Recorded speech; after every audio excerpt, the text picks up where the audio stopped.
Ya, berikutnya belakangan ada demam yang melanda warga 62. Demam bayi gajah. Banyak yang jatuh hati sampai juga ingin mengadopsi. Bagaimana awal mulanya, juga seperti apa fakta kehidupan gajah di rimbanya. Kita intip euforianya sama-sama.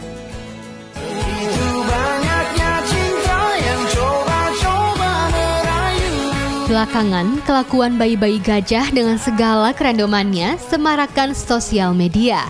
Mulai heboh sendiri, jungkir balik, nyusruk, manja-manja dengan induknya, sampai petantang petenteng.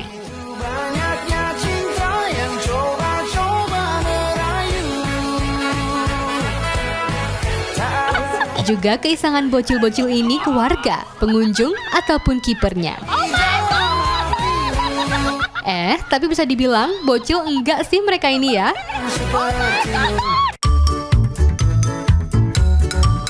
Meski kecil, gede badannya soalnya. Video beredar diiringi komentar-komentar warganet 62 seputar kegemasan hingga juga ingin memiliki alias adopsi makhluk gemas ini.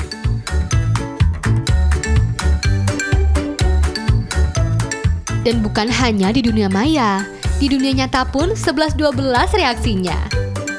Menurut aku tuh anak gajah itu lucu banget, kayak tingkah mereka yang kayak manusia itu bikin kita tuh pengen ngulang-ngulang videonya terus kayak ngeliatnya tuh seneng banget, kayak hiburan banget gitu. Tahu fakta juga kalau anak gajah ternyata belalainya kalau masih kecil dia belum bisa makainya, jadi kayak usil, ya nggak jelas gitu, seru aja sih, nggak cuman yang saya biasanya kan yang cewek itu yang biasa excited, cuman ini wah ini hewan unik tapi lucu nih, gemes juga gitu. Menurut aku sih tingkah lakunya lucu-lucu banget, kayak jatuh-jatuhan, terus jail-jailan gitu. Dan yang ngebuat aku tuh pengen ngulang terus video yang beredar di FYP aku gitu loh, Kak. Bikin segar timeline, sejumlah kisah melatari fenomena demam alias tiba-tiba tergila-gila pada para bayi ini. Termasuk kisah menyentuh hati yang terjadi pada awal Mei, di mana seekor bayi gajah mati tertabrak truk. Kian memilukan, induknya terus menemani anaknya yang sudah tak bernyawa. Bahkan ketika tubuh anaknya dipindahkan, induknya terus mengikuti. Hingga beberapa hari, induk gajah ini kembali datangi lokasi anaknya mati. Peristiwa terjadi di negeri jiran, Malaysia. Kesedihannya menggema hingga ke penjuru dunia, termasuk Indonesia. Peristiwa yang menguatkan kesadaran buat menilik kembali kelangsungan hidup gajah.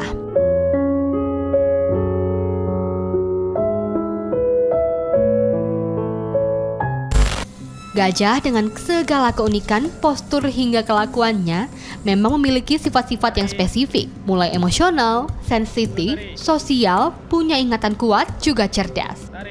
Sifat ditambah berbagai tantangan yang dihadapi, kian mengancam kelangsungan satwa ini. Satwa ini biasa hidup berkawanan, saling melindungi. Kehilangan salah satunya mempengaruhi kawanan ini. Gajah hidup menjelajah, kehilangan rimba rumahnya sangat mempengaruhi kelangsungan mereka. Belum lagi anak gajah sangat bergantung pada induknya. Tak jarang anak gajah ditemukan mati karena induknya mati ataupun malnutrisi. Ya, perburuan hingga konflik dengan warga di Indonesia menambah panjang daftar ancaman populasi gajah Sumatera. Ya, jadi kalau kita lihat ancaman dari gajah Sumatera itu yang paling besar sebenarnya konversi lahan. Jadi kalau kita lihat memang porsi dari hutan alam yang banyak dikonversi itu di lowland forest atau di hutan dataran rendah. Itu yang memang disitulah tempat atau kantong-kantong populasi gajah terjadi gitu. Sehingga gajah itu saat ini 85-90% sudah tidak berada di area lindung atau area konservasi atau area yang memang masih berhutan baik. Ya, kalau konflik itu kan dampak dari konversi ya, dampak dari konversi lahan kan terjadi konflik ya. Terus kemudian pertambangan pasti, ini pertambangan kan cukup banyak ada gitu. Terkait kelangsungan termasuk menyangkut bayi dan anak gajah, turut jadi perhatian dalam upaya pelestarian. Nah, mereka itu akan selalu melindungi anak-anaknya. Problemnya pada saat sumber daya itu mereka nggak dapatkan, mereka harus bergerak jauh, gitu, menjauh dari situ. Jadi resikonya itu adalah pertama, asupan energi. Semakin lama mungkin asupannya kurang, gajah itu juga tidak punya asupan, sehingga anak-anaknya itu pun juga menderita juga karena tidak ada pakan ya, gitu. Susunya kurang gitu karena si gajah betinanya makannya sedikit gitu ya, berarti kan susu juga berkurang ya gitu. Peran serta juga kepedulian berbagai kalangan, instansi, elemen juga individu, pemerintah juga seluruh warga 62 bermakna buat keselamatan juga kelangsungan hidup gajah Sumatera di rumahnya, di rimbanya. Husnul Khotimah, Agung Maulana melaporkan.